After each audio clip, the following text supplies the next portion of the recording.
বিশ্বের কোনো দেশ এই করিডোর দিয়ে শান্তিতে নাই। আজকে গাজা শান্তিতে নাই, লিবিয়া শান্তিতে নাই, মিশর শান্তিতে নাই, আফগানিস্তান শান্তিতে নাই। কোনো ডিকশনারিতে মানবিক করিডোর বলে কোনো শব্দ আছে? আবিষ্কার করেন এক এক শব্দ, যখন যে শব্দ প্রয়োজন সেটা আবিষ্কার করেন। সচিবালয়ের ভিতরে আওয়ামী লীগের নেতা কর্মীরা কি করে, আওয়ামী লীগের সচিবরা বিএনপি সচিবালয়ের ভিতরে কি করে এখন পর্যন্ত? যাদের এখন জেলখানায় থাকার কথা তারা এখন সচিবের দায়িত্ব পালন করতেছে জেলখানায় বসে। ওরা আওয়ামী লীগের আমার সচিব ছিল, এখনো সচিব, অথচ আমাদের সময় যারা সচিব ছিল, যারা এখন রিটায়ারমেন্টে যায় নাই, তাদের সব বাতিল করে দিচ্ছে। এখন আরও শুরু হয়েছে, প্রশাসনে বিভিন্ন এলাকাতে পরিবর্তন শুরু হয়ে গেছে। কে কে বিএনপি কোথায় আছে, হয় বিএনপি দিতে হবে, বিএনপি বাতিল করে কমপক্ষে জামাত দিতে হবে, জামাত না হলে আওয়ামী লীগ দিতে হবে। আপনারা খেয়াল করে দেখবেন, থানা, পুলিশ, কোর্ট, কাছারি, সচিবালয়ের ভিতরে এই কর্মকাণ্ডগুলো শুরু হয়ে গেছে। বিএনপিকে রাখা যাবে না। এই যে বিএনপি নিধন আন্দোলন শুরু হয়েছে, তারই একটি বিষয় হলো এইটা, এই যে 622 জন আওয়ামী লীগকে পালিয়ে যেতে দেওয়া, হামিদ সাহেবকে পালিয়ে যেতে দেওয়া, একটা খুনের আসামি হামিদ সাহেব, তাকে পালিয়ে যেতে দেওয়া, এটা হলো এই একটা বিষয়। আরও বিষয় আছে, এই সরকারের মধ্যে অবস্থানরত অনেক অনেক মন্ত্রী, অনেক উপদেষ্টা যারা বাংলাদেশের নাগরিকই নন, তারা এই দেশ পরিচালনা করতেছেন।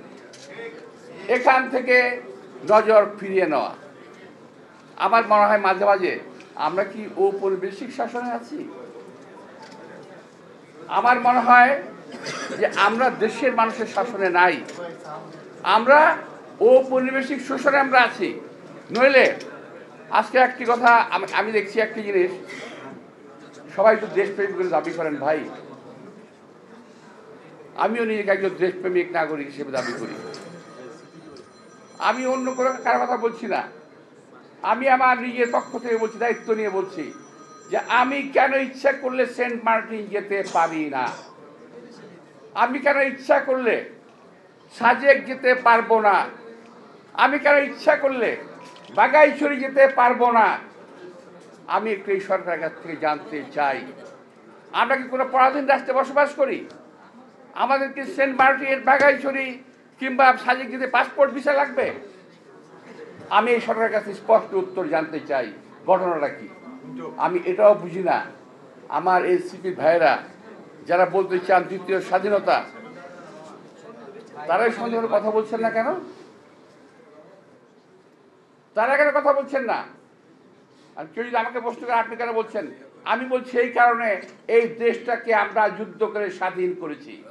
সুতরাং এই দেশটাকে শহীদ রাষ্ট্রপতি জিয়া রহমান যুদ্ধ করে দেশটাকে স্বাধীন করেছে, কারো কাছে বিক্রি করে দেওয়ার জন্য নয়।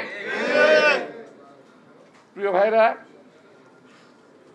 আমার আসলে অনেক বলার ছিল, আমার একটা প্রোগ্রাম আছে যেতে হবে, তাই তো আজকে এই যে দেখেন, আমি তিনটা নাম বলছি আপনাদেরকে, সেন্ট মার্টিন, সাজেক, বাগাইছড়ি, এই সমস্ত এলাকা আজকে আমাদের যাওয়াটা একটা দ্রোহ হয়ে গেছে। আবার শুনি একটা জায়গায় নাকি করিডোর দেওয়া হবে। কিসের করিডোর? মানবিক করিডোর। আরে ভাই, আবিষ্কার করেন নাকি? আর বিশ্বের কোনো ডিকশনারিতে মানবিক করিডোর জায়গা আছে নাকি? কোনো ডিকশনারিতে মানবিক করিডোর বলে কোনো শব্দ আছে? আবিষ্কার করেন এক এক শব্দ, যখন যে শব্দ প্রয়োজন সেটা আবিষ্কার করেন।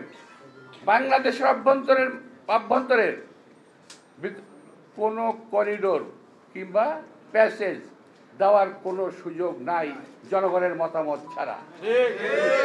জনগণের ভোটের মাধ্যমে নির্বাচিত সরকার সিদ্ধান্ত নেবে তারা কি করবে। আমাদের কোনো ভালো অভিজ্ঞতা আছে? বিশ্বের কোনো দেশ এই করিডোর দিয়ে শান্তিতে নাই। আজকে গাজা শান্তিতে নাই, লিবিয়া শান্তিতে নাই, মিশর শান্তিতে নাই, আফগানিস্তান শান্তিতে নাই।